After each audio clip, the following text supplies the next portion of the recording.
अखिल भूमंडलीय सर्व शिरोमणि मुनि समाज के संस्थापक आदि मुनीश्वर योगेश्वर सदगुरुदेव शिव मुनि महाराज की जय। उपस्थित मुनि वृंद, साधु सज्जन वृंद, संत वृंद, साधक वृंद, आध्यात्म ज्ञान के जिज्ञासु और प्रेमियों, सभी श्रोता वृंद, आप सभी को मेरा कोटिशः नमन, सप्रेम जय जीव। तो आध्यात्मिक चर्चा चल रही है और हम लोग सदगुरुदेव शिव मुनि महाराज रचित ग्रंथ आत्मबल, मनोबल और इच्छा शक्ति के अंतर्गत अध्याय 4 पर चर्चा कर रहे हैं, जिसमें और एक छोटा शीर्षक दिया हुआ है, चेतन का महत्व। आग मनुष्य से काम नहीं ले सकती, पर मनुष्य आग से अनेक काम लेता है। सबको मालूम है ना? लेकिन मालूम होने से भी हम लोग नहीं जानते थे चेतन की महिमा को। गुरुदेव बता रहे हैं, आग मनुष्य से काम नहीं ले सकती, पर मनुष्य आग से अनेक काम लेता है। आग मनुष्य से क्या काम लेगा, लेकिन मनुष्य आग से अनेक काम लेता है। समुद्र मनुष्य से कोई काम नहीं ले सकता, पर समुद्र से मनुष्य अनेक काम लेता है ना? बहुत गहरी बातें हैं। समुद्र मनुष्य से कोई काम नहीं ले सकता, पर समुद्र से मनुष्य अनेक काम लेता है। विद्युत या बिजली, जिसको बिजली कहते हैं, विद्युत कहते हैं, मनुष्य से कोई काम नहीं ले सकती, पर मनुष्य बिजली से अनेक काम लेता है। कितनी बड़ी बात, सबको पता है। सब कार्य तो चल रहे हैं बिजली से ही, है ना? बहुत सारे कार्य चल रहे हैं आग से, बिजली से, और सब में समुद्र की भी महिमा है ना? बहुत बड़ी बात है ना? बहुत बड़ी बात, विचार कर लीजिए। विद्युत या बिजली, है ना, मनुष्य से कोई काम नहीं ले सकती, पर मनुष्य बिजली से अनेक काम लेता है। यह चेतन बिजली की शक्ति को, बिजली की धारा को घटा बढ़ाकर और फेर फार कर अपने काम के उपयुक्त बना लेता है और उस पर शासन करता है। यह चेतन है, ये मनुष्यात्मा है ना, महाशक्ति है ना। ये चेतन होने के कारण बिजली की शक्ति को, बिजली की धारा को घटा बढ़ाकर और फेर फार कर अपने काम के उपयुक्त बना लेता है और उस पर शासन करता है। मन चाहा तो चला दिया, मन चाहा तो रोक दिया, है ना? आपकी इच्छा, है ना? सारा संसार जड़ होने के कारण मनुष्य के लिए है। सारा संसार जड़ होने के कारण मनुष्य के लिए है। मनुष्य संसार के लिए नहीं है ना? मनुष्य संसार के लिए नहीं है, संसार मनुष्य के लिए है ना? मनुष्य अपने ही लाभ के लिए निराकार, साकार, छोटे और बड़े अनेक प्रकार के ईश्वरों को बनाता, बिगाड़ता और उसकी कल्पना करता है। मनुष्यों से ईश्वर का कोई लाभ नहीं है।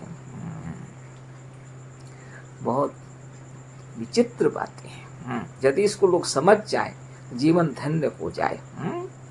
मनुष्य अपने ही लाभ के लिए निराकार, साकार, छोटे और बड़े अनेक प्रकार के ईश्वरों को बनाता है, बिगाड़ता है और उसकी कल्पना भी करता है। मनुष्यों से ईश्वर का कोई लाभ नहीं है। मनुष्यों से ईश्वर का कोई लाभ नहीं है, इसको अच्छा से समझ लीजिए। लोग इतना जो ईश्वर के लिए व्रत, पूजा, उपवास रखते हैं और इतना जो जाप ताप सब करते हैं, जप, कीर्तन, भजन, सब कुछ ईश्वर के नाम पर, उसे उस ईश्वर को कोई लाभ नहीं है। मनुष्य अपने लाभ के लिए करता है, मनुष्य अपनी भलाई के लिए करता है। छोटे बड़े निराकार साकार ईश्वर अपने लिए बनाता है, बिगाड़ता भी है, बनाता भी है, कल्पना भी करता है। मनुष्य अपने लिए करता है, ईश्वर को उससे कोई लाभ नहीं है, पर मनुष्य को लाभ है। मनुष्य अपने देवताओं को जब चाहे तब सुलाता है और जब चाहे तब जगा देता है। मनुष्य की इच्छा। मनुष्य अपने देवताओं को जब चाहे सुलाता है और जब चाहे जगा देता है।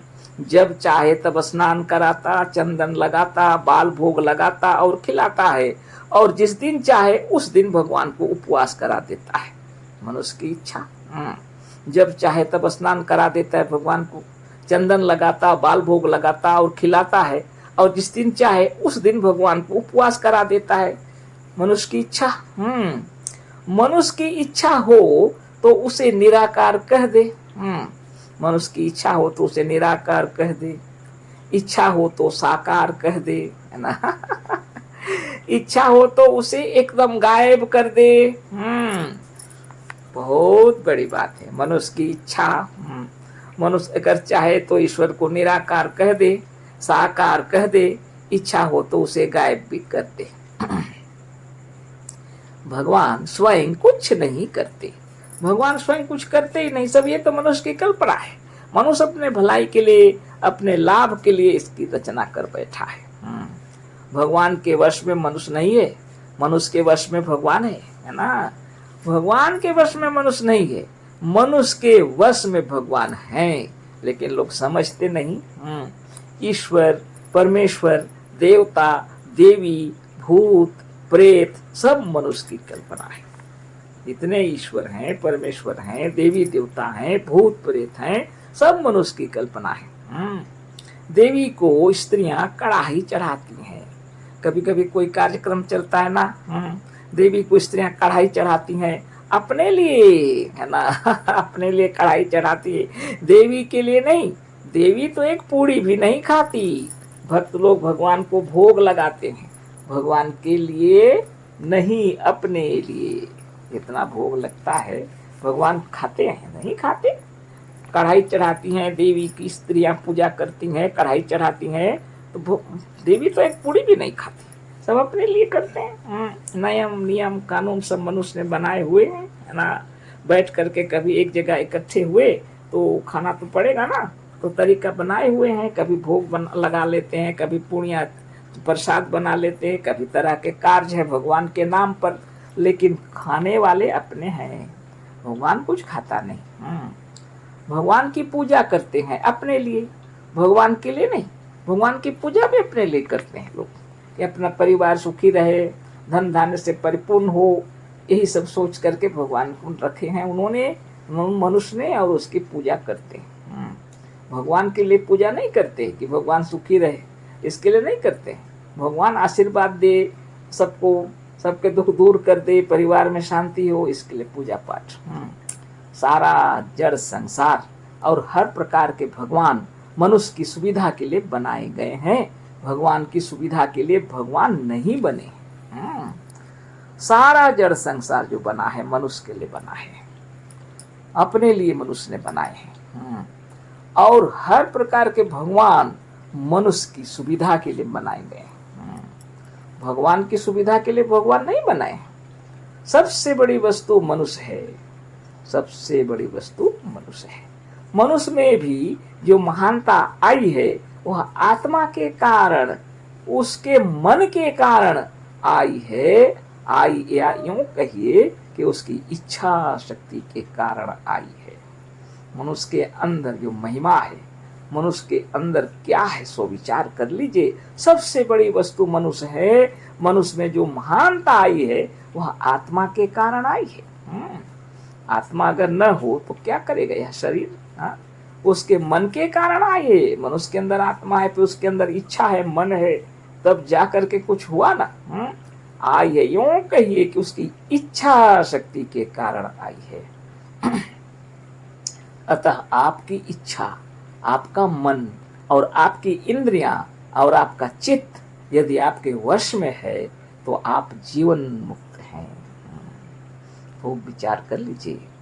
अतः आपकी इच्छा, आपका मन और आपकी इंद्रियां और आपका चित्त यदि आपके वश में है तो आप जीवन मुक्त हैं। बस इसी के लिए अष्टांग योग किया जाता है। चेतन को या आपको यदि कोई बांध सकता है तो वह आपका ही मन है, अपनी ही इच्छा है और कोई नहीं। इस चेतन को, इस आत्मा को यदि कोई बांध सकता है, सदगुरुदेव कह रहे हैं, तो वह आपका ही मन है, आपकी ही इच्छा है और कोई नहीं। धन्य धन्य सदगुरुदेव शिवमुनि महाराज की जय। आत्मा की महिमा के विषय में इतना सुंदर तरीके से सदगुरु बता रहे हैं। विचार कर लीजिए। चेतन की महिमा है, चेतन ना हो तो कुछ नहीं।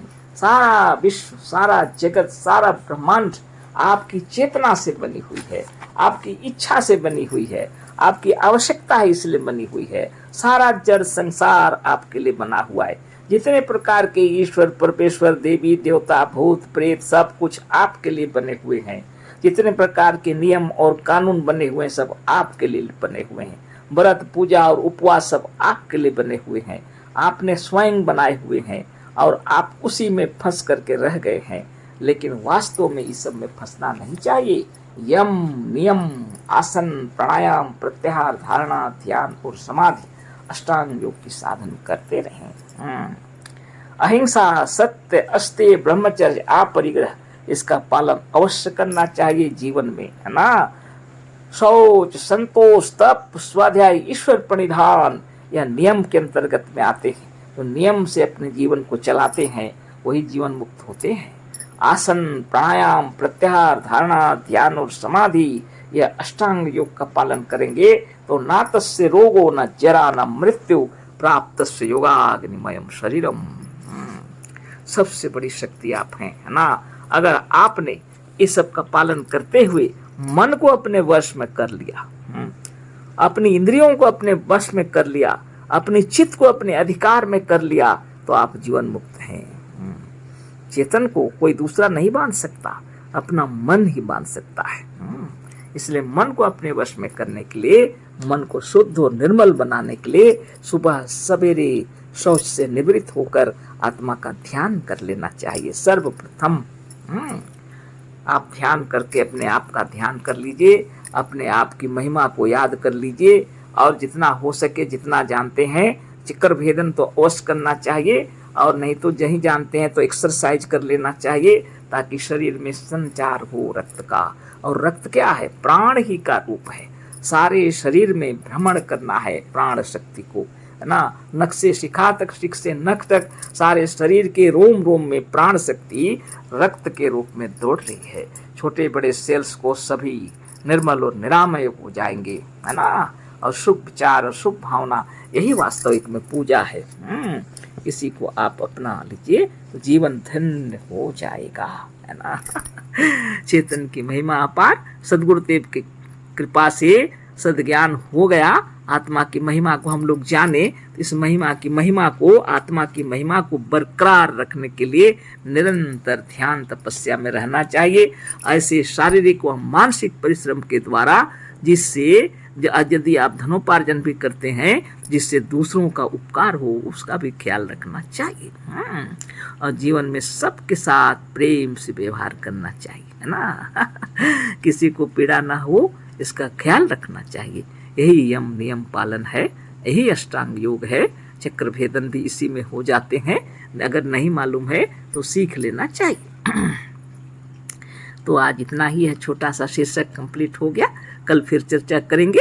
अशेष धन्यवाद, कोटिशः नमन, सप्रेम जय जीव। सद्गुरुदेव शिव मुनि महाराज की जय।